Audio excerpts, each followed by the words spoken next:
What's up, team? Happy Whiteboard Wednesday. Today we're going to talk about the favorite exercise ever. We're going to talk about what you look forward to on your birthdays. We're going to talk about what you do at a kid's birthday party on Saturday night. Burpees. And we're going to talk about the difference between a burpee and a Slurpee. Look, a burpee is a very functional, very good exercise. A Slurpee is what you do when you've had a little too much tequila and you're out at the club. That looks kind of like the worm on the dance floor. You don't want to be doing that. So burpee versus Slurpee. All right, look, a Slurpee is a sloppy burpee. And what that means is you're just out of control and it looks like this.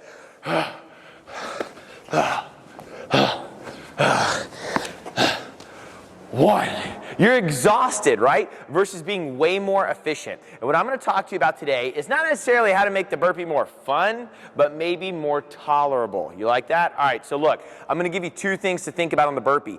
Burpee tip number one, find a focal point. When you do that whole Slurpee step out thing, you start moving around. Find a spot on the floor and see if you can stay in the same spot on the floor. Like if I was to line up with this dry erase board, every time that I do the burpee, I want to go down and I want to go up and I want to stay in the same spot. That's a lot less energy used rather than moving all over the place. All right, now how do I do that? Thing number two, you got to use your hips.